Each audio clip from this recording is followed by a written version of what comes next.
વિક્રમ સંવત 2074નું આ ચાતુર્માસ વિલેપાર્લા શ્વેતાંબર મૂર્તિપૂજક જૈન સંઘ એન્ડ ચેરિટીઝના આંગણે એક અદ્ભુત રીતે ઉજવાઈ રહ્યું છે.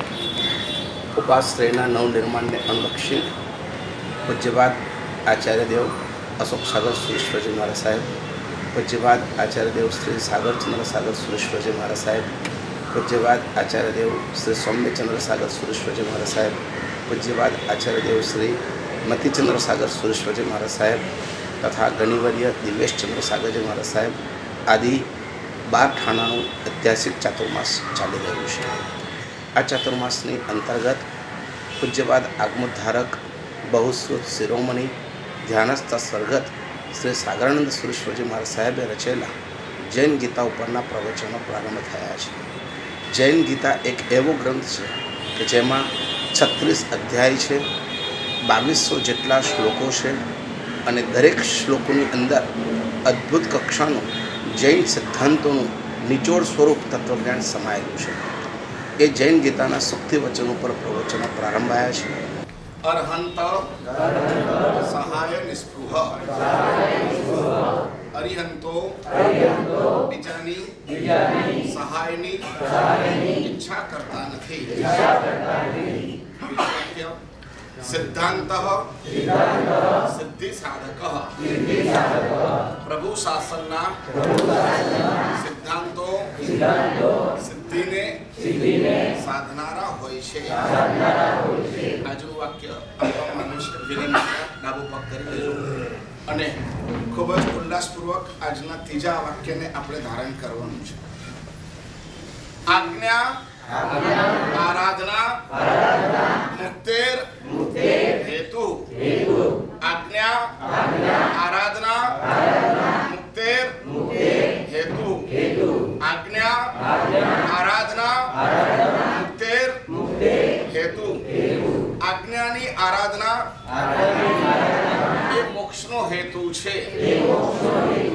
આજ્ઞાની આરાધના એ મોક્ષનો હેતુ છે. આજ્ઞાની આરાધના એ મોક્ષનો હેતુ છે.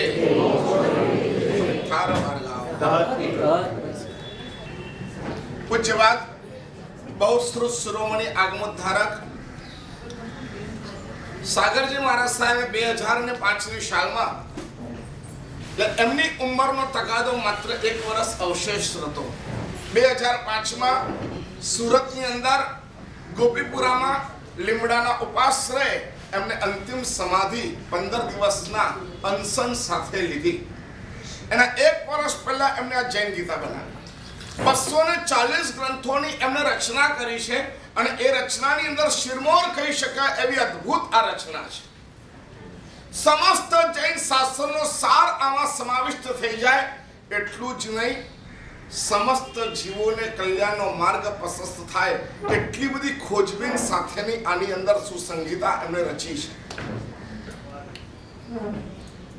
36 અધ્યાયની અંદર 1381 શ્લોક અને લગભગ 2200 જેટલા ગ્રંથાર્ગ સાથે એમને આ ગ્રંથની રચના કરી. એમાંથી પહેલો અધ્યાય અને એમાં 13મા શ્લોકની અંદર રહેલી શુક્તિ એનું આજે આપણે ચિંતન અને મનન કરશું, સ્વાધ્યાય કરશું.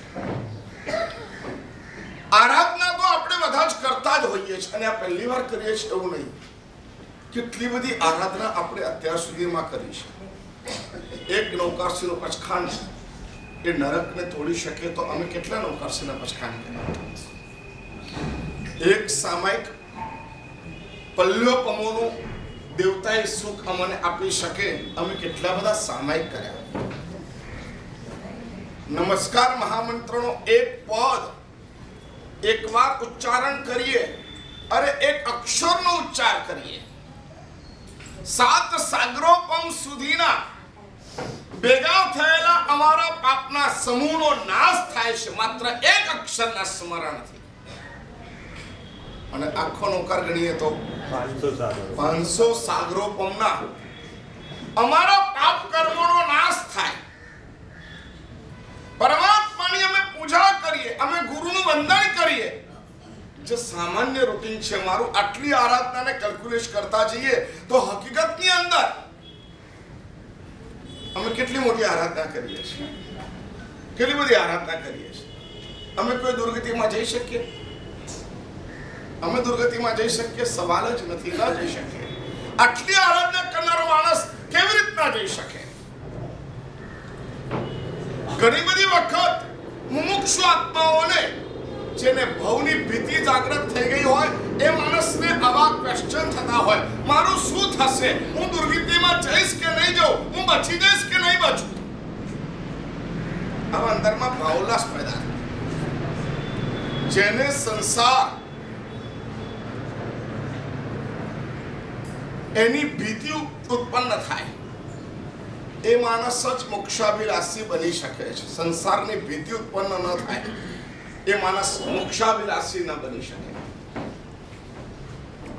પરમાત્માની પાસે જઈને શાલિભદ્ર એવું પૂછે કે ભગવાન મારો મોક્ષ ક્યારે થશે? ગુરુજી પાસે જઈને કુમારપાલ પૂછે, ગુરુ મહારાજ હું મોક્ષમાં ક્યારે જઈશ? આ ભવની પરંપરાનો અંત ક્યારે થશે? તમામ દુઃખોની જડ એ અમારો ભાવ છે.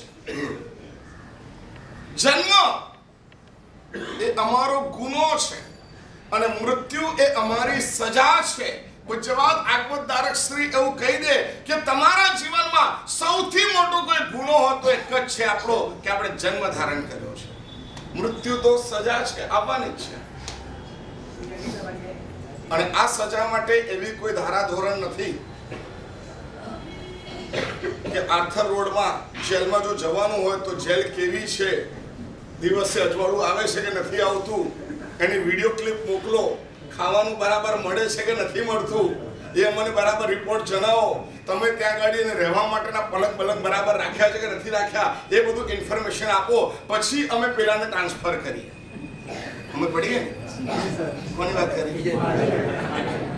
વિજય માલ્યાની. બ્રિટન એવું કે તમારી જેલ કેવી છે એનો વિડીયો મોકલો, ત્યાર પછી અમે એને મોકલીએ.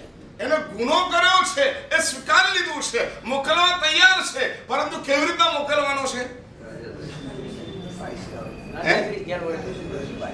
લાલ કાર્પેટ બિછાવવાની અને ત્યાર પછી એને સલામી અપાય અને ત્યાર પછી આર્થર રોડના જેલમાં એ આવે. પૈસા એવી વ્યવસ્થા આપણા માટે નહીં થાય. આપણો તો ગુનો ભયંકર કોટીનો છે અને આવી કોઈ કોર્ટ નથી. અહીંયા તો ઇન્સાફ સુનિશ્ચિત છે. જે માણસ જેવું કરે એવું એને મળશે, મળશે ને મળશે. સહેજ કલુષિતતા મનમાં હોય તો પણ તમારી આરાધના બળીને ભસ્મ થઈ જાય છે.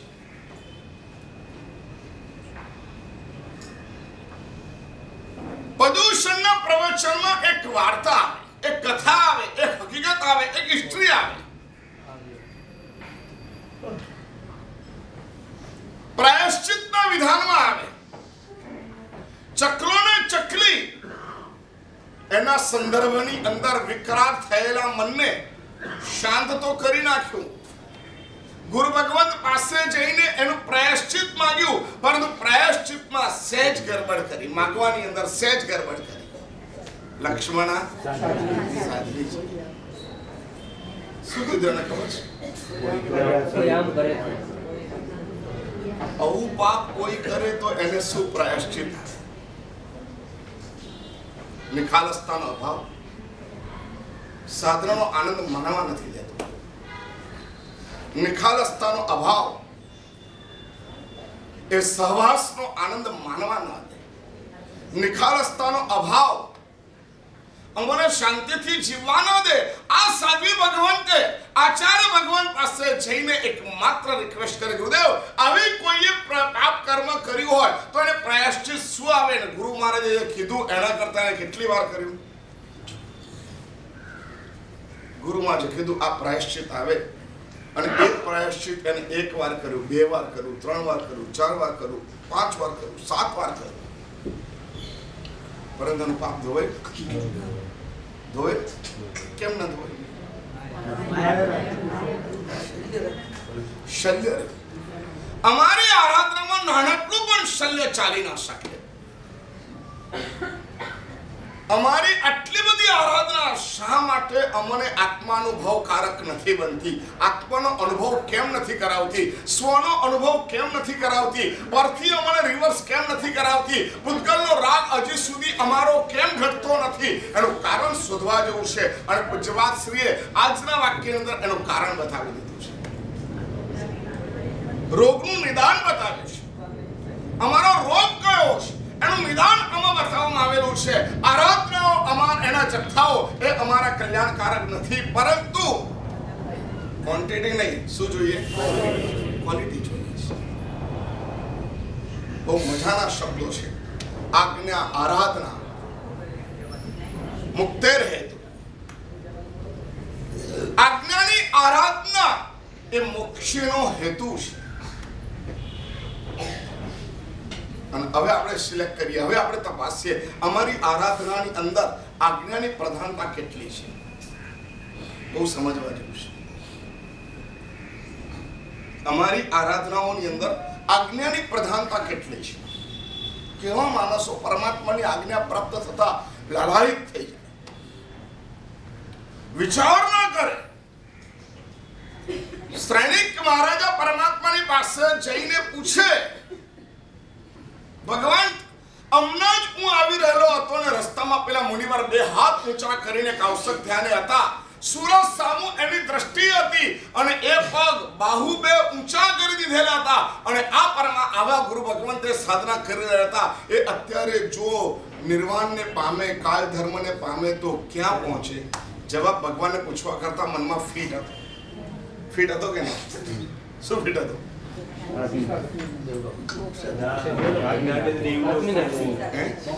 જવાબ તો મનમાં ફિક્સ હતો.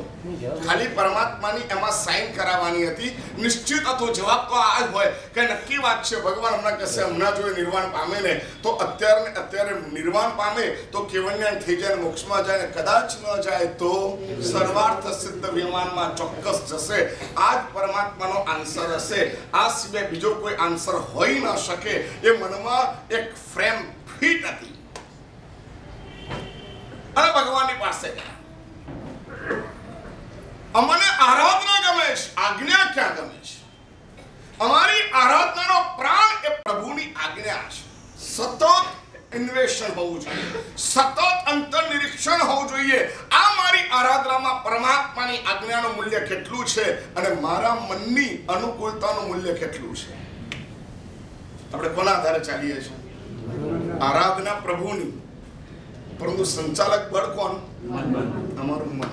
મને ગમે તો મારે કરવાનું, મને ન ગમે તો મારે નહીં કરવાનું. મને અનુકૂળતા હોય તો મારે કરવાનું, મને અનુકૂળતા ન હોય તો નહીં કરવાનું. મને આ ગમે છે તો ગુરુ માર્ગે એ જ રજા આપવી જોઈએ, મને આ ગમે છે તો આ રીતે જ કરવું જોઈએ. આ અમારા મન પ્રમાણે અમે ચાલીએ છીએ. આરાધના તો અમે કરીએ છીએ, પરંતુ આરાધના એની અંદર અમારો પ્રાણ કોણ છે? અમારું મન છે. મનડું કિમહી ન બાસે હો કુંથુજી ના મનડું કિમહી ન બાસે. કોના શબ્દો છે ખબર છે? મના તો એ કિશવિદ સે સમજાવ. સૌથી મોટી તકલીફ આ છે. અમે આરાધના નથી કરતા એવું નથી, અમે આરાધના કરીએ છીએ, પરંતુ એ આરાધનામાં અમારા મનનું ચાલે છે, પરમાત્માની આજ્ઞાનું નથી ચાલતું.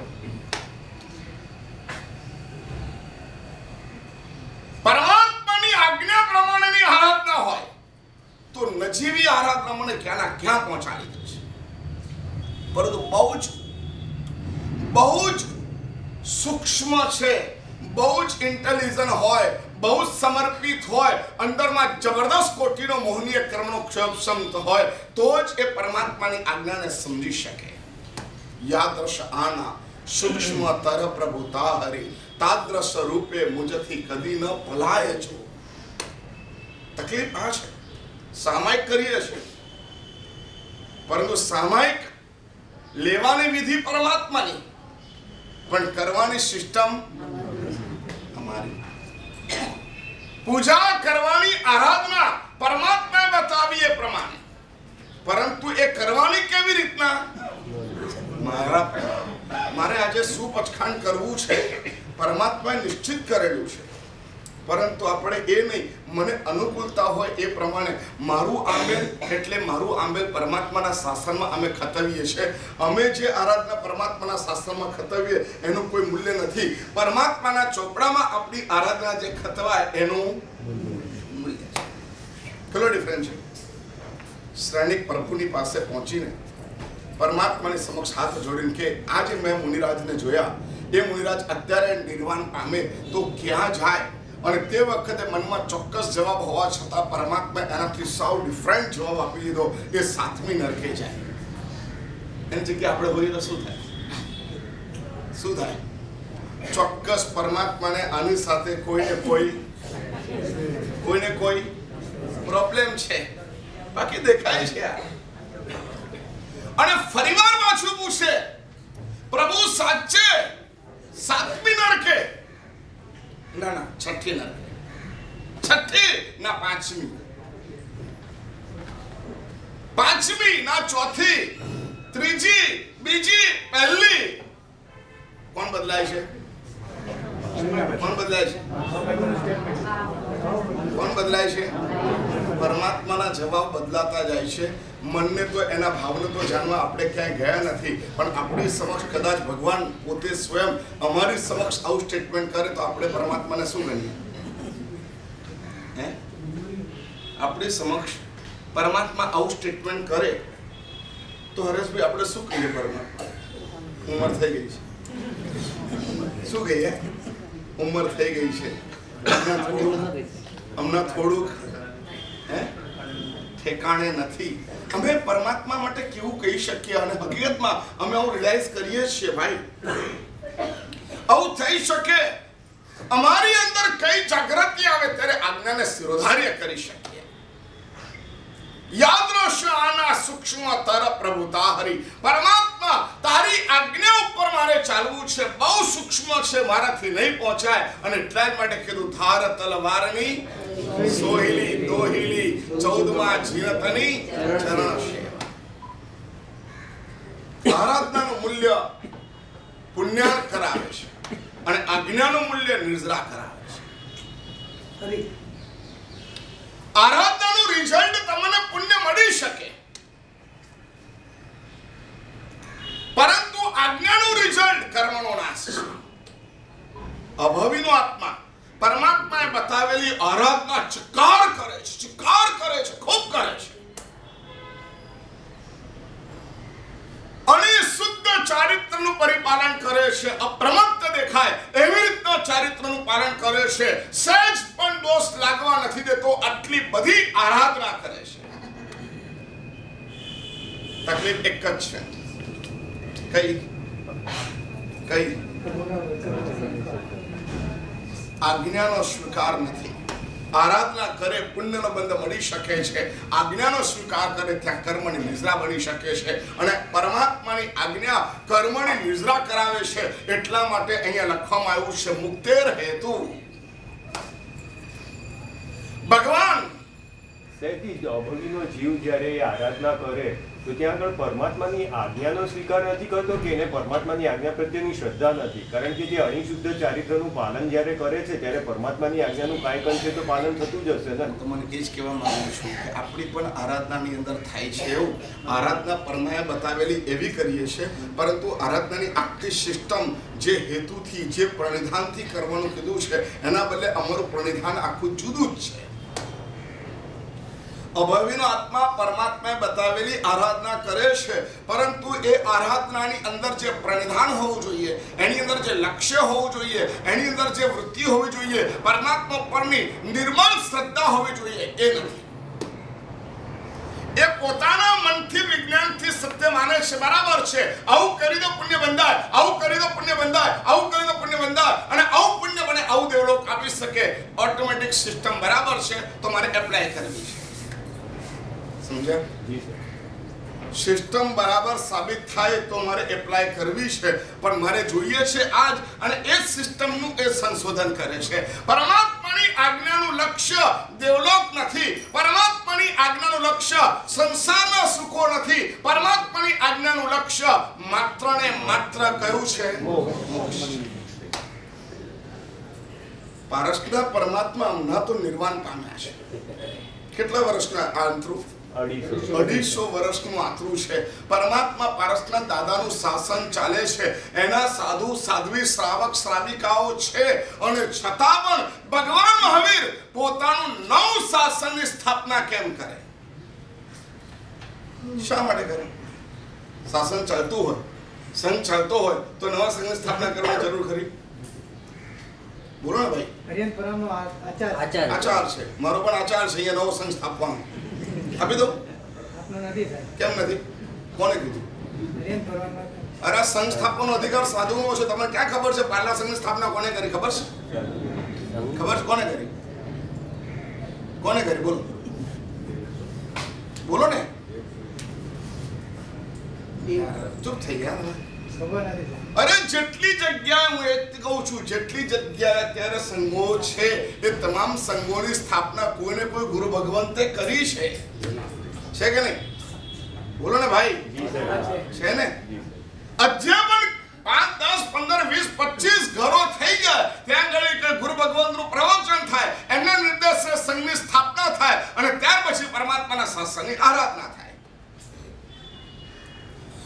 જ્યારે પાર્ષના પરમાત્માના સાધુ સાધ્વી શ્રાવક અને શ્રાવિકા આ ચાર ઉપસ્થિત છે. ભગવાન મહાવીર દેવના પિતા સિદ્ધાર્થ મહારાજા ભગવાન પારસના દાદાના શ્રાવક હતા. ભગવાન મહાવીર દેવની માતા પરમાત્મા પારસના દાદાની શ્રાવિકા હતી. કેશી ગંધર જેવા ગણનાયક આચાર્ય ભગવંતો સૂર્યવર હાજર હતા. સાથી ભગવંતો હાજર હતા. ભગવાન મહાવીર જ્યારે કુવાની અંદર પાણી નાખ્યા, અંદર નાખી દીધા, તે વખતે 2 સાધ્વી હતી. એ સાધ્વી એમને જોઈને એટલો બધો પશ્ચાતાપ કર્યો. આ માણસો અજ્ઞાની સમજી શકતા નથી કે આ સાધના કરે છે અને આટલું રંજાડે છે. અને ત્યાં ગાડી 2 સાધ્વી રડી છે અને રડ્યા પછી એમના આંસુ કુવામાં ગયા છે. એને પૂરી જુડી ઝરણા તરીકે આજે વિખ્યાત ક્ષેત્ર છે. એનું પાણી જે આંખે લગાડે એના આંખના રોગો દૂર થઈ જાય છે. એનું પાણી સ્કિન પર લગાવે, સ્કિનના રોગો દૂર થઈ જાય છે. બંગાળની અંદર આજે પણ બુડી જુડી ઝરણા કહેવાય છે. એનો ઇતિહાસ એ છે કે મહાપુરુષ કુવામાં હતા અને તે વખતે આ સાધુ ભગવંત રડ્યા છે અને એમના આંસુ કુવામાં પડ્યા છે અને ત્યારથી એ પાણીની અંદર પવિત્રતા જળવાઈ ગઈ છે. હવે શાસન સ્થાપનાની કોઈ જરૂરત ખરી? આપણો તો મુદ્દો તો અહીંયા છે ને. આપણે તો મુદ્દો અહીંયા છે. હવે શાસન સ્થાપનાની કોઈ જરૂરિયાત ખરી? સાધુ સાધ્વી શ્રાવક શ્રાવિકા હોય તો પછી નવા શાસન સ્થાપવાની જરૂરિયાત શું છે? જીર્ણોદ્ધાર કરી શકે, એમાં જે ખામી હોય દૂર કરી શકે. એને પોતે પહેલા તો એક્સેપ્ટ કરવું જોઈએ. હા, શું કહો છો?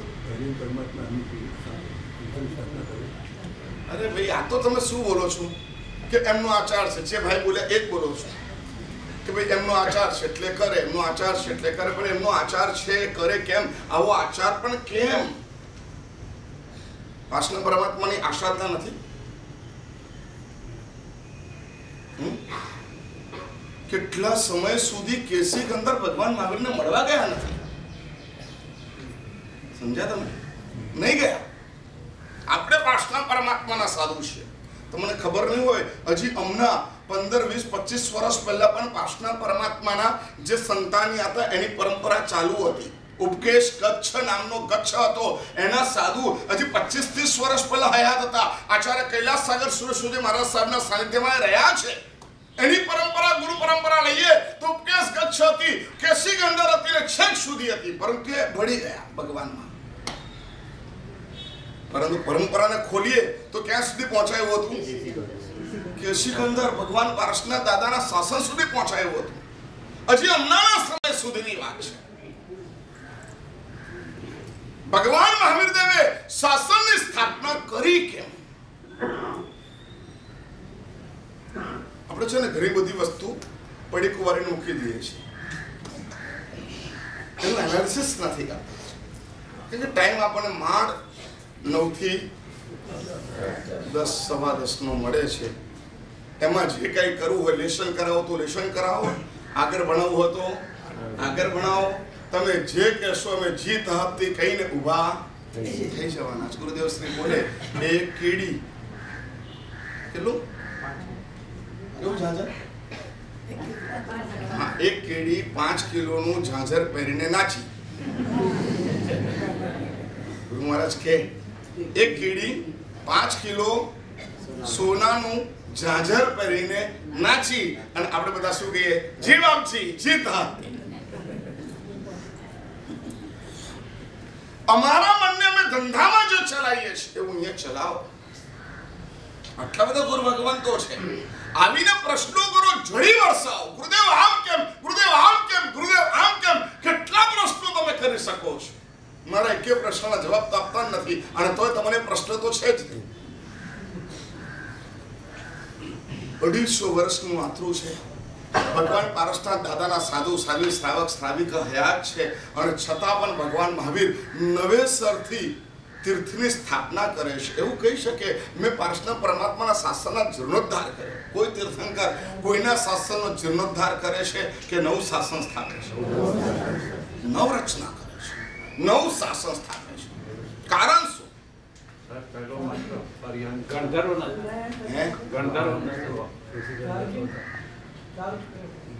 શા માટે અરિહંત પરમાત્મા શાસનની સ્થાપના છે? કારણ એક જ છે ભાઈ,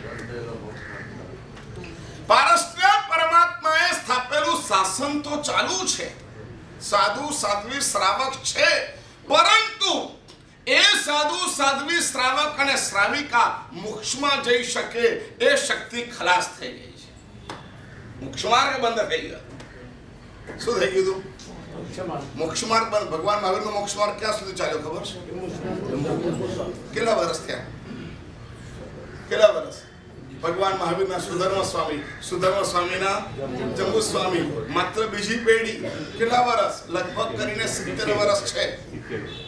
માત્ર 70-80 વર્ષ ભગવાન મહાવીર દેવનું શાસન મોક્ષ માર્ગને દેનારું થયું. એ 70 વર્ષના ગાળામાં જે મોક્ષમાં ગયા એ ગયા, બાકી બધા હવે થ્રુ જવું પડશે. સીધી ડાયરેક્ટ ટ્રેન બંધ થઈ ગઈ. ડાયરેક્ટ ટ્રેન બંધ થઈ ગયું. ભગવાન પારસનાથ દાદાના શાસનની અંદર મોક્ષને આપવાની તાકાત સમાપ્ત થઈ ગઈ.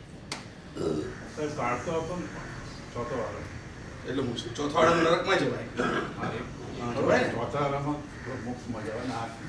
ચોથા આરો હોય એમાં ભગવાન હોય, ભગવાનને સ્થાપેલો મોક્ષ માર્ગ ચાલુ હોય તો તમે મોક્ષમાં જઈ શકો અને તમે સાધના કરો તો. સમજ્યા? બાકી ન જઈ શકો. ચોથો આરો હોય તો શું થઈ ગયું? આરાધના વગર ન થઈ શકે. મોક્ષ માર્ગ ચાલુ ન હતો, કેસી ગંદર ન જઈ શકે. મોક્ષ માર્ગ બંધ થઈ ગયો હતો. અરે જંબુ સ્વામી પછી પ્રભાવ સ્વામી કેટલી બધી આરાધના કરે તો મોક્ષમાં જઈ શકે? જઈ શકે? બોલો ને. નહીં જઈ શકે. જંબુ સ્વામી કયા આરામાં મોક્ષે ગયા ખબર છે? કયા આરામાં? પાંચમા આરામાં મોક્ષે ગયા. જઈ શકે? ચોથા આરામાં જન્મેલા. હા, જન્મેલા હતા. એટલે હવે ચોથા આરામાં જન્મેલા પ્રભાવ સ્વામી હતા કે નહોતા? જી સાહેબ, ચોથા આરામાં જે જન્મેલા હોય એને હજી દરવાજા ખુલ્લા હોય છે. પાંચમા આરામાં જન્મેલાને મોક્ષના દરવાજા. પુણ્યવાન, હું કહું એનો જરા જવાબ આપો. જંબુ સ્વામી ચોથા આરામાં જન્મેલા હતા. પ્રભાવ સ્વામી ચોથા આરામાં જન્મેલા હતા કે ન હતા? એ કેમ મોક્ષમાં ન ગયા? ચોથા આરામાં જન્મેલા એટલે મોક્ષનું લાયસન્સ લઈને આવેલા. આરાધના મોક્ષ માર્ગ બંધ થઈ ગયો. ખ્યાલ આવ્યો? અને ભગવાન મહાવીરે મોક્ષ માર્ગ ચાલુ કરો, શાસનની સ્થાપના કરી અને મોક્ષ માર્ગ ચાલુ થઈ ગયો અને બધા મોક્ષમાં જવા માંડ્યા.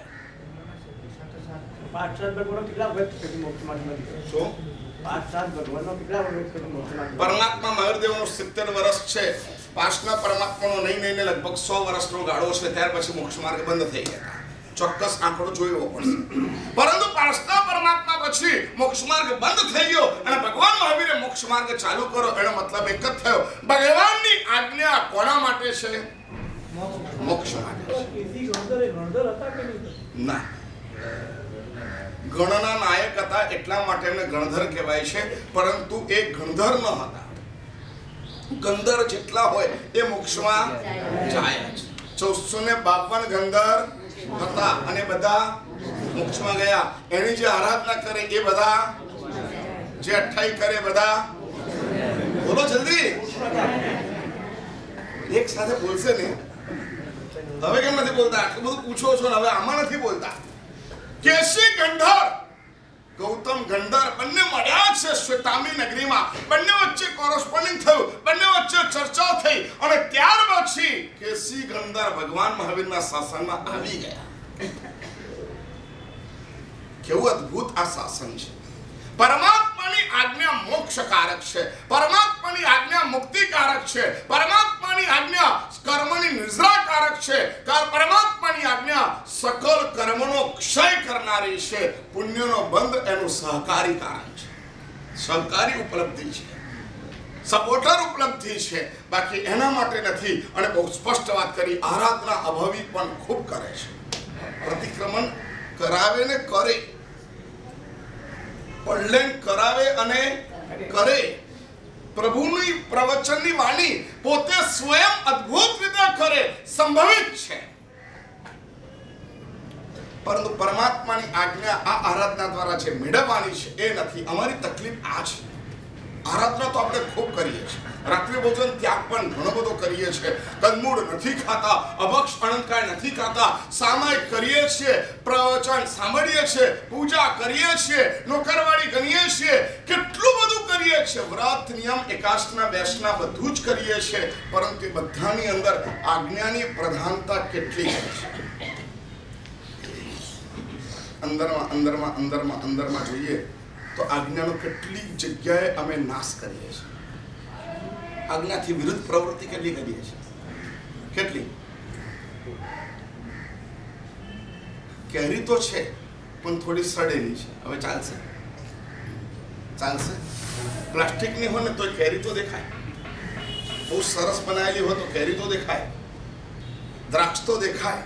પ્લાસ્ટિકની હોય તો પણ દેખાય, રબરની હોય તો પણ દેખાય, પરંતુ મોઢામાં લઈને મૂકો તો ટેસ્ટ આવે.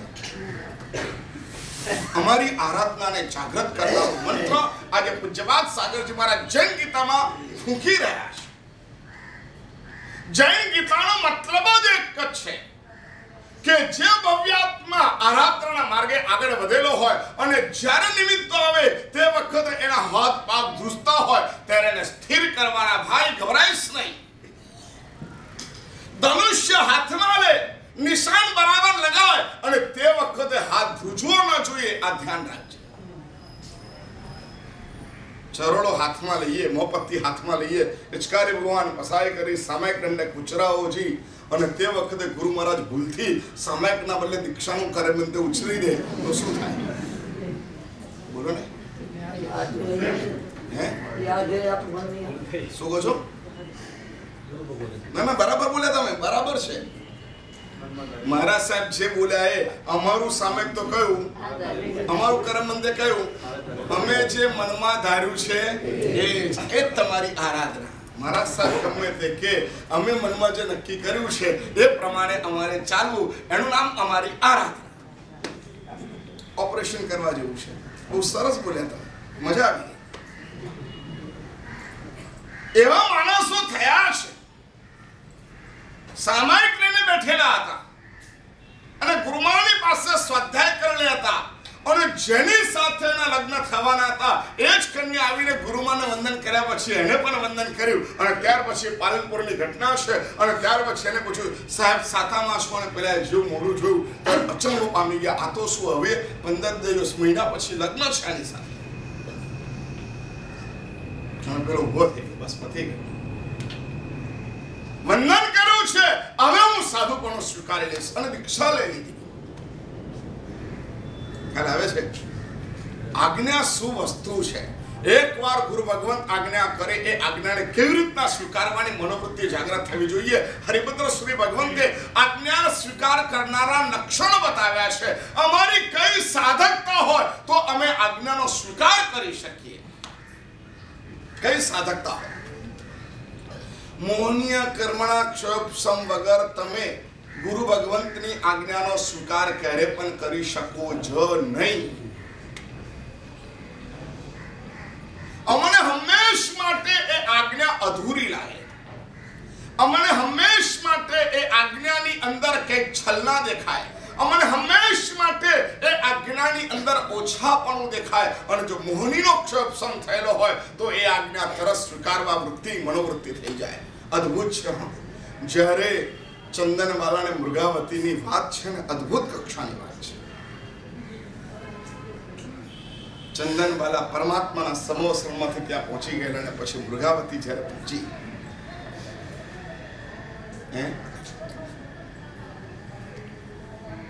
મોહની કર્મનો ક્ષોભ એટલે મનને તાળું. શું? મોહનીય કર્મનો ક્ષોભ એટલે મનને તાળું, મન સાયલેન્સ. મન હવે વિચારી ના શકે, મન હવે કશી ઉથલ પાથલ કરી ના શકે, મન કોઈ સંકલ્પ વિકલ્પ કરી ના શકે, મન એકદમ સાયલેન્સ થઈ ગયું હોય એ માણસનું સમજી લેવાનું મોહનીય કર્મનો ક્ષય થયો છે અને કેવળનાની બહુ નજીક છે. કેવળનાની નજીક કોણ હોય? કેવળનાની ભીતરમાં કોણ? બહુ નજીકમાં કોણ હોય? જેની પાસે મોહનો ક્ષય હોય, અને મોહનો ક્ષય છે એનું રક્ષણ શું ખબર છે? જ્યાં આપણને હજારો તર્કો દેખાય ત્યાં આગળ માત્ર શ્રદ્ધા દેખાય, એનું નામ મોહનો ક્ષય. જ્યાં આપણને હજારો તર્ક દેખાય, અરે આવું કેવી રીતના હોઈ શકે, ઇમ્પોસિબલ, આવું ન કરાય, અરે એમને પણ સમજવું જોઈએ ને યાર. એમ થોડી અમે બેસી રહેતા હોઈશું સમોસરણમાં, અમને ત્યાં આગળ ગમે છે એમ. અરે પ્રભુની વાણી ચાલતી હતી, લાઈટ હતી, અજવાળું હતું, પ્રકાશ હતું, અમે રહી ગયા, એમાં શું છે પણ આટલું બધું? અને આજના દીક્ષિત છે, કેટલા તર્કો થઈ શકે? કેટલા તર્કો થઈ શકે? બોલો ને ભાઈ. અને રિલાઇઝ કરો, અંદરમાં અંદરમાં અંદરમાં જુઓ, આ ચિત્રને જુઓ, અને જે વખતે ચંદનવાલા ઠપકો આપે અને તે વખત હાથ જોડીને ઉભા રહે, આ સ્થિતિ બતાવે છે કે હવે કેવળનાને એમને ડિસ્ટન્સ બહુ ઓછું છે. અમને દરેક વાતમાં શંકા થાય, દરેક વાતમાં એક્સક્યુઝ આવે, દરેક વાતની અંદર અમારો બચાવ હોય, દરેક વાતની અંદર અમારા તર્ક વિતર્કો હોય, સાંભળી લેવાની મનોવૃત્તિ ઓછી હોય. સામે કેમ મોડો આવ્યો? કંઈક ને કંઈક જવાબ શોધ્યો, ખબર નહીં પડી યાર, પણ મારા સાહેબ થઈ ગયું, આવું હતું, આવું હતું, આવું તો થઈ ગયું. ધર્મ નહીં કરવાના હજારો બહાના મને મળે છે ને? અઠ્ઠાઈ કરવાના કેટલા બહાના છે? કેટલા બહાના છે? કેમ હજી તમારામાં જુવાડ નથી જાગતો યાર?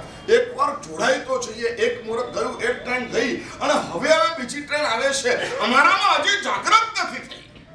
હજી અમને એવું લાગે ના થાય મારાથી, ના થાય મારાથી, ના થાય મારાથી, એવું લાગે છે. બોલો ને ભાઈ, અમે બોલતા જ નથી તમે દોસ્ત. એવું લાગે છે ના થાય મારાથી, ન થાય મારાથી. તમે એકવાર ટ્રાય તો કરી લો, થાય કે ના થાય. મેં એવું વિચાર્યું હોત કે મારાથી દીક્ષા પડાશે કે ના પડાશે, પડાશે કે નહીં પડાશે, પડાશે કે નહીં પડાશે, તો શું થયું હોત? તો શું થયું હોત? તો દીક્ષા ના થઈ હોત. પરંતુ એકવાર ઝુકાવી દો. આ તો પ્રભુનું શાસન છે યાર. દેવ ગુરુની તાકાતને અનુભવ કરવાનો અવસર આવ્યો છે. આવું તમારા ઉપર કેટલો વિશ્વાસ રાખીને આટલી સુંદર આરાધના, ગંધર્વ ભગવંતોની સાધના તમારી સમક્ષ પ્રસ્તુત થઈ છે. એકવાર ઝુકાવી દો, જુઓ તો ખરા શું થાય છે. એક ઉપવાસ, બે ઉપવાસ, ત્રણ ઉપવાસ, જેમ જેમ ગંધર્વ ભગવંતોની સાધના થતી જાય તેમ તેમ ગંધર્વ ભગવંતોનો અનુગ્રહ મળતો જાય. અને ગંધર્વ ભગવંતોનો અનુગ્રહ એટલે પરમાત્માની સાથેનું જોડાણ છે, આત્માની સાથેનું જોડાણ છે, એક દિવ્ય ઉર્જાની સાથેનું જોડાણ છે. ગૌતમ સ્વામીનું સ્મરણ તો કરો યાર. અમારે ત્યાં એવી લકીર છે કે સાધુ જ્યારે ગોચી વરવા માટે નીકળે ને તો ઘણા બધા ઠાણા હોય. તેમાં બાળ હોય, વૃદ્ધ હોય, કોઈ માદા હોય અને મગનું પાણી જોઈતું હોય, બીજા માદા હોય ને કંઈક ફ્રૂટ જોઈતું હોય, જે બહુ બનતા હોય એમને કંઈક મીઠાઈ, એમને બદામ, આવું કશું ઘી વગેરે જોઈતું હોય, જે વડીલ મહારાજ હોય એમને નીરી વાપરવાનું હોય, ત્યાગી મહાત્મા અને નીરી કોઈને લુખી રોટલી વાપરવાની હોય. આ બધાનું સંગમ કરવા. લુખી રોટલી પણ જોઈએ, ચોપડી રોટલી પણ જોઈએ, ઘીનો લોંદો પણ જોઈએ, બદામ પણ જોઈએ, ફ્રૂટ પણ જોઈએ, અને ત્યાર પછી મગનું પાણી પણ જોઈએ. આ બધું ક્યાંથી મળે? સમજ્યા તમે? કોઈ એક માનું હોય તો ફિક્સ થાય, બધું કેવી રીતના મળે? અને તે વખતે અમારે ત્યાં સમાચારીમાં લખ્યું છે બરાબર, ગભરાવાની જરૂર નથી, આ બધાનો મેન્ટેનન્સ થાય છે, થઈ શકશે. કોડા નામ ઉપર ખબર છે? સાધુ મહારાજ પાત્રા હાથમાં લે, તરફની હાથમાં લે, કામડી નાખે, દાડો હાથમાં લે, જોરી બરાબર પેક કરેલી હોય, ગુરુ મહારાજની અનુજ્ઞા લે, હવે હું વરવા માટે જઈ રહ્યો છું, અને ગુરુ મહારાજ કહે જા, ત્યાર પછી તરત બોલે. શું બોલે? શું બોલે? ઈશા વિધાના મુનિઓપી સર્વે ગૃહંતિ વિક્ષા મરપર્ણ. કેવી મિષ્ટાન બાણંબર પૂર્ણ કામા સગૌતમો યચ્છત વાંછિતમ. મિષ્ટાન બાણંબર બોલો. મજા છે ને? તમારે એક શાક મળે, મને કેટલા શાક મળે ખબર છે? કેટલા શાક મળે બોલો? તમારા ઘરમાં બહુ તો 1, 2, 3 શાક હોય. અમારે ત્યાં દરેક જાતના માણસો પણ. અને આવી રીતના સાધુ નીકળે, એને શ્રદ્ધા છે, ગુરુ ગૌતમ સ્વામી પર શ્રદ્ધા છે, ગૌતમ સ્વામીનું નામ દઈએ અને મારું કલ્યાણ થઈ જાય. માદાને લગતી પણ ગોચરી નિર્દોષ મળે, ભણનારા સાધુને લગતી પણ ગોચરી નિર્દોષ મળે, વડીલને અને ત્યાગીઓને લગતી ગોચરી પણ ભિક્ષામાં મળી જાય, અને બધું વ્યવસ્થિત મળી જાય, અને બધાનો સંયમ યોગ બરાબર પલાતો જાય. માત્ર કોના નામ ઉપર દિવ્ય અનુભૂતિ કરી શકાય એમ છે. ગંધર્વોની દિવ્ય ઉર્જાને પકડી શકાય એમ છે, અને એ પકડીને ક્યાંના ક્યાં વિસ્તાર પામી શકાય એવું છે. અદ્ભુત આ પ્રભુનું શાસન છે. શ્રેણિક પરમાત્માને પૂછે ભગવાન શું, અને બધો ચેન્જ થાય, છતાં પણ શ્રદ્ધામાં કોઈ કમી નથી. એને કોઈ આશ્ચર્ય નથી થતું. ભગવાન કેમ બદલાય છે એનું આશ્ચર્ય નથી થતું. ભગવાન જે કે છે તહતી મન સાયલેન્સ કરવાની જડીબુટ્ટી શીખવા જેવી છે, અને એ ત્યારે શીખાય આજ્ઞાનું મૂલ્ય સમજી લે. આજ્ઞાની આગળ બીજો કોઈ ચલન નહીં. પરમાત્માની આજ્ઞા સમજવા માટે ખૂબ કોશિશ કરો. નૌકરના અર્થો કર્યા છે ખબર છે? પન્નેજી મહારાજે, બદનગર વિજય મહારાજ સાહેબે નૌકારના વિભિન્ન અર્થો કર્યા છે, અને આમ પ્રાચીન ગ્રંથ મળે છે. નૌકારના 1008 અર્થ હતા, એમાંથી 108 ખાલી નમો અરિહંતાના પદના આજે પણ ઉપલબ્ધ છે. એવા ગ્રંથો છે આજે પણ કે જેમાં નમો અરિહંતાણમ એના 108 અર્થ છે. એમાંનો એક અર્થ બહુ સમજવા જેવો છે. સામાન્ય અર્થ આપણો આ છે, નમો અરિહંતાણમ એટલે અરિહંત પરમાત્માને નમસ્કાર થાઓ. બીજો અર્થ પણ તમને આવડે છે. અરિ એટલે શત્રુ, હંત એટલે હણ્યા, એટલે કર્મરૂપી શત્રુને જેને હણ્યા છે એને નમસ્કાર થાઓ. એની પછી ત્રીજો પણ અર્થ છે. બહુ મજાના અર્થો છે, અને એની વૃત્તિ 5 માં ચાલે છે. પૂજ્યપાદ સાગરજી મહારાજ સાહેબે છાણીમાં ચતુર્માસ કરેલું. 6 મહિના સુધી માત્ર નૌકાનો અર્થ સમજાવતા રહ્યા. 6 મહિના સુધી નૌકાનો અર્થ સમજાવતા રહ્યા. 108 અર્થો નૌકારના છે. એ અર્થો સમજાવતા 6 મહિના નીકળી ગયા, ખબર ન પડી શકી. એનો અર્થ અનંત અપાર. એ છે 14 પૂરવનો સ્વર. આવા અદ્ભુત નૌકા.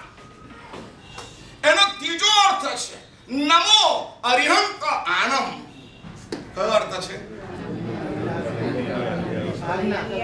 અરિહંત પરમાત્માની આજ્ઞાને નમસ્કાર થાઓ. અરિહંત પરમાત્માની આજ્ઞાને હું પૂજું છું. અરિહંત પરમાત્માની આજ્ઞાને સ્વીકારું છું. અરિહંત પરમાત્માની આજ્ઞાને હું નમસ્કાર કરું છું. આ અર્થ ત્રીજો છે, અને પછીની અનુવૃત્તિ આણમની બધે છે. નમો સિદ્ધાણમ કહ સિદ્ધાણમ અરિહંત આણમ. જે અરિહંત પરમાત્માની આજ્ઞા બતાવેલી છે એ પ્રમાણે જે સિદ્ધ હોય એ સિદ્ધને મારા નમસ્કાર. અરિહંત પરમાત્માની આજ્ઞા પ્રમાણે ચાલે છે એ આચાર્યને મારા નમસ્કાર. અરિહંત પરમાત્માની આજ્ઞા પ્રમાણે ચાલે છે એ ઉપાધ્યાયને મને નમસ્કાર. અરિહંત પરમાત્માની આજ્ઞા પ્રમાણે ચાલે છે એ સાધુને નમસ્કાર. આનાની અનુવૃત્તિ છેક સુધી લીધી છે. એટલી મજાની વાત છે. શ્રુત તો મહાસાગર છે. તમે ડૂબકી લગાવો, ક્યાં સમય નીકળી જાય ખબર નહીં પડી શકે.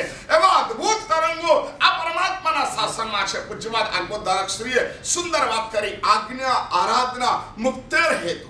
મનને સાયલેન્સ કરવાની જરૂર છે. મોહનીય કર્મનો નાશ થાય, મન સાયલેન્સ થાય, અને નાનકડી મળી ગયેલી આજ્ઞા અમારા માટે ચક્રવ્યૂહમાંથી બહાર નીકળવા માટેની સંજીવની સાબિત થઈ. આવું શસ્ત્ર છે. આજ્ઞાને સ્વીકાર કરનારો માણસ ક્યારે પણ મોહનીય કર્મની સામે હારતો નથી. તલવાર છે આજ્ઞા. આજ્ઞા તલવાર છે, ચંદ્રહાસ ખડક છે. એને લઈને નીકળેલો માણસ માણસ ક્યારે પણ દુશ્મનથી હરી શકાતો નથી. આજ્ઞા છે બસ સમાપ્ત. ગમે તેવું પણ પાપ, ગમે તેવું પાપ ગુરુ મહારાજ કે અને તમે કરો, આજ્ઞાનું પાલન હોય તો મને આટલું પાપ ન લાગે. બધું પાપ ક્યાં લાગે? લાગવાનું હોય તો કોને લાગે? ગુરુને લાગે. તમને કાંઈ ના લાગે. આજ્ઞા શબ્દ હરિપદ્ર સુરી મહારાજ સાહેબે તો બહુ પૂછ્યું છે. આજ્ઞા શબ્દ, આજ્ઞા આજ્ઞા આજ્ઞા આજ્ઞા, પ્રભુ તારી આજ્ઞા, પ્રભુ તારી આજ્ઞા. જેને કશી જ ખબર નથી પરંતુ ભગવાને જે કીધું છે સાચું છે એવું સમજીને પણ જે કરે છે ને એ તરી જાય છે. અને સમજવા માટે બહુ મોટી બુદ્ધિ લગાવે અને છતાં પણ જિંદગીના અંત સુધી સમજી ન શકે એ માણસ કશું નથી મેળવતો. હા, ગુરુમાની આજ્ઞા ના, ગુરુ મહારાજની આજ્ઞા એક લિમિટ સુધીની છે. તમારી જ્યાં સુધીની યોગ્યતા ક્રિએટ ન થાય ત્યાં સુધીની આજ્ઞા હોય છે. એ લિમિટથી બહાર તમારો આરાધા ભાવ નીકળી ગયો ત્યાર પછી કોઈ આજ્ઞા હોતી નથી. ત્યાં સ્વયંનું અનુશાસન આવી જતું હોય છે. કડવી તુંબડી પરઠવા માટે ગુરુ ભગવંતે કીધું ને ત્યાં નીકળ્યા, ત્યાં પહોંચ્યા, પણ સામર્થ્ય યોગ અંદરમાં વિકસિત થઈ ગયો. ગુરુ મહારાજની આજ્ઞા પાલન કરતા કરતા છેક સુધી પહોંચી ગયા અને એવો વિકસિત થઈ ગયો. આ પરથી અને એના માધ્યમે જે પણ જીવ એની અંદર આવશે એ બધા જીવો મરે. ગુરુ મહારાજની એક વાત બહુ મહત્વની છે, અન્ય જીવને નુકસાન ન પહોંચાડવા માટેનું કેટલી બધી વખત મને કીધું છે. મારું સામર્થ્ય છે તો મારે એ સામર્થ્યનો સ્વીકાર કરવો છે. મોહનીય કર્મના ક્ષોભસમથી તમારી સાધના હોય ને તો એ પ્રશસ્ત છે, પરંતુ મોહનીય કર્મના ઉદયથી તમારી સાધના હોય તો ગુરુ મહારાજ માટે એ સાધના રોંગ છે. હા, ત્યાં એ જ આજ્ઞા થઈ ગઈ. સામર્થ્ય યોગને વિકસિત કરવો એ ગુરુ મહારાજનો ઇંગિત છે અને એ ઇંગિત માટેની આજ્ઞા હોય. તમારા પુણ્યબંધ માટે ગુરુની આજ્ઞા ન હોય, તમારા કર્મના ક્ષય માટેની ગુરુની આજ્ઞા હોય. અને કર્મના ક્ષય માટે તમે કદાચ અઠ્ઠઈ કરી, મેં કીધું અને તમે અઠ્ઠઈ કરી અને અઠ્ઠઈ પછી તમારે એવું લાગે ના મારા સાહેબ સારું છે, મારે માછખાવાનું ખેંચી લેવું છે, તો મારી આજ્ઞા ભંગ કરો કહેવાય. બોલો ને ભાઈ, એવી રીતના આમાં પણ આજ્ઞા પડી ગઈ. સામર્થ્ય યોગ આવી ગયા ત્યાં સુધી આજ્ઞા ભળી જાય. સામર્થ્ય યોગ આવી ગયા પછી તમારે આજ્ઞા, એ આજ્ઞાનો હેતુ આ જ હતો. તને કેવલ્યાન થાય એ જ હેતુ હતો. પરણતા પરણતા પણ કેવલ્યાન થાય એ તારો હેતુ હતો. ન પરઠીને કેવલ્યાન થાય એ પણ તારો હેતુ છે. અને હેતુ સિદ્ધ થઈ ગયો એટલે ગુરુની આજ્ઞા આવી. આજનું વાક્ય ફરી બોલીએ. જો આ બોલવાનું કહું ને તારે મોબાઈલ કે રૂમાલ લઈ આજ્ઞા ગુજરાતી તેનો હેતુ છે. હવે અમે જે બી આરાધના કરશું ને એ આરાધનામાં પ્રભુની આજ્ઞા શું છે? પ્રભુની આજ્ઞા શું છે? જ્યાં સુધી ગુરુ આજ્ઞા ન કરે ને, નેમેશ્વરી મહારાજ સાહેબનો પ્રસંગ આવે છે. વલભીપુરની અંદર નેમેશ્વરી સ્વામી મહારાજ સાહેબ અને ઉપાધ્યાય ધર્મસાગરજી મહારાજ સાહેબ બંને જણ હતા. રાતના પ્રતિક્રમણ પત્યા પછી બંને જણ ચર્ચા વિચારણા કરવા માટે બેઠા અને ચર્ચા ચાલી 12, 12:30, 1, 1:30, 2 વાગ્યા. અને તે વખતે આમ જોયું તો ઉદયશ્વરી મહારાજ આમને ઉભા રહેલા હતા. કારણ કે ઉદયશ્વરી મહારાજ સાહેબ એક ક્ષણની રાહ જુએ કે બંને સાયલેન્સ થાય તો એમના ચરણ સ્પર્શ કરીને સુવા માટે જવું. હવે બંને જણ ચર્ચા ચાલે છે. એવી અદ્ભુત ચર્ચા ચાલતી હતી કે વચ્ચે ક્યાંય ડિસ્ટર્બ કરવા જેવું ન લાગ્યું તો સાઈડમાં ઉભા રહીને માત્ર હાથ જોડીને ઉભા રહ્યા અને 2-2:30 વાગ્યા સુધી એમને એમ ઉભા રહ્યા. ખાલી ચરણ સ્પર્શ કરવા માટે નિદ્રાનો ત્યાગ કરીને ઉભા રહ્યા. આનું નામ કહેવાય સમર્પણ ભાવ. પગ દબાવતી વખતે પગ દબાવતા રહ્યા. ગુરુ મહારાજ નાના કે ત્યાં સુધી પગ દબાવવાના. અને એમાં રાતના 3:30 વાગી ગયા અને 3:30 વાગે ઉઠ્યા. કેટલા વાગે આવ્યા? અડધો કલાક થયો.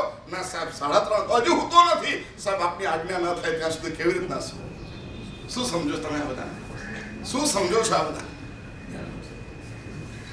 ધર્મસુરી કાશીવાળા કેવા વિનયવંત!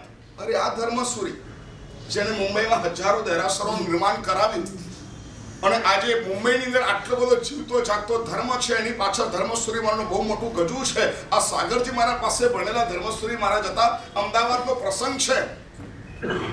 ધર્મસુરી મહારાજ સાહેબ દરરોજ માટે 8 કિલોમીટર દૂરથી ભણવા માટે આવે, પોતાના ગુરુ મહારાજ માટે કોચરી પાણી બધું લઈ લે અને ત્યાર પછી એમને આપી દે. ત્યાર પછી ત્યાંથી નીકળીને ગુરુ મહારાજ પાસે આવે, સાગરજી મહારાજ સાહેબ ગામની અંદર,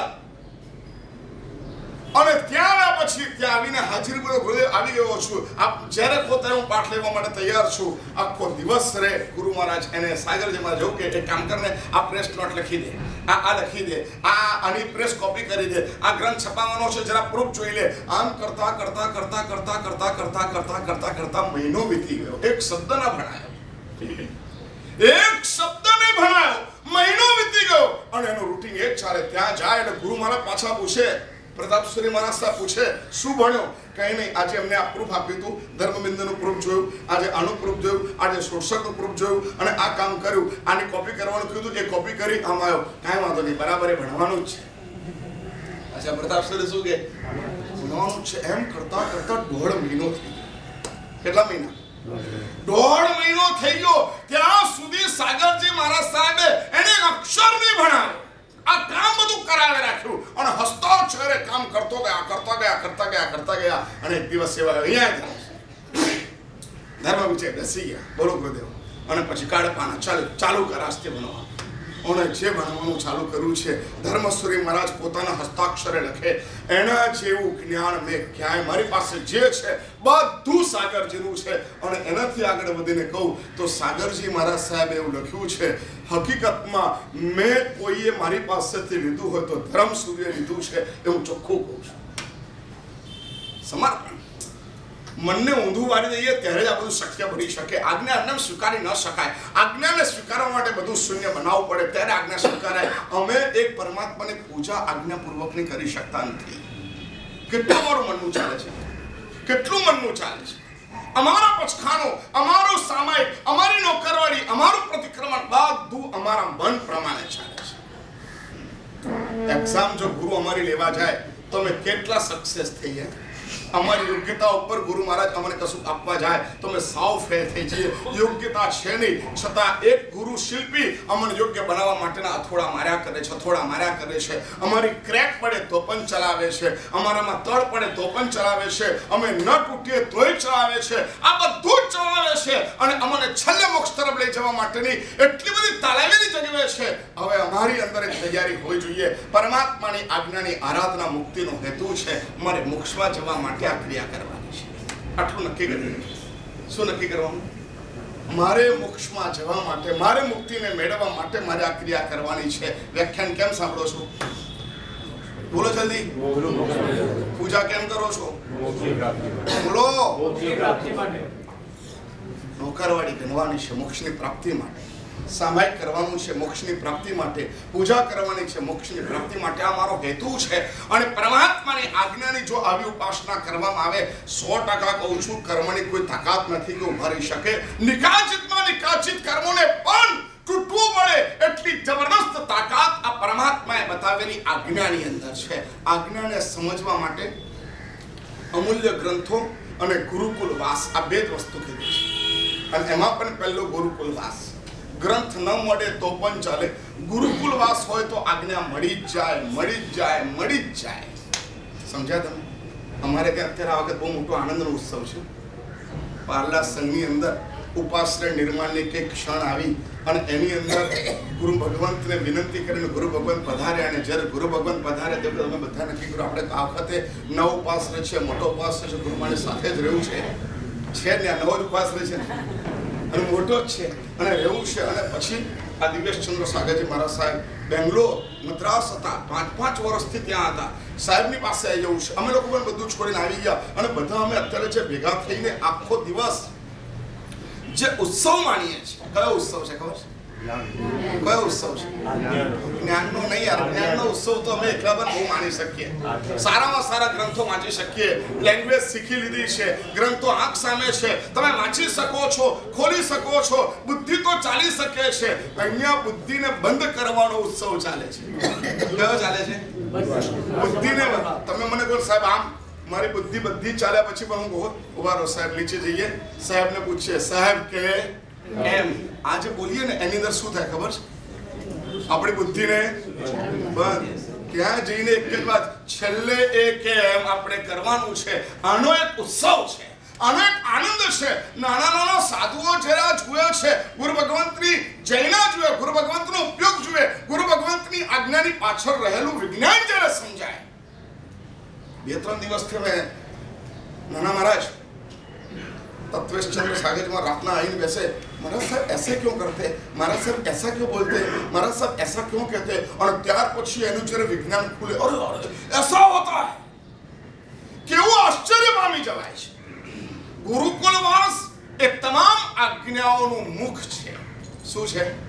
ગુરુકુલવાસ એ પરમાત્માની તમામ પ્રકારની આજ્ઞાઓનું મુખ છે. એમાંથી જ તમે પરમાત્માની આજ્ઞા લઈ શકો છો, એમાંથી જ તમે પરમાત્માની આજ્ઞાને ઝીલી શકો છો. અને આવી આજ્ઞા આપણને પ્રાપ્ત થઈ રહી છે, આવું સાનિધ્ય આપણને પ્રાપ્ત થઈ રહ્યું છે. આ શબ્દને બરાબર યાદ રાખજો. આજ્ઞા આરાધના મુક્તિ હેતુ. આજ્ઞાની આરાધના એ મુક્તિનો હેતુ છે, અને આવો હેતુ અમને પ્રાપ્ત થઈને આત્મકલ્યાણ માર્ગે આગળ વધીએ છીએ.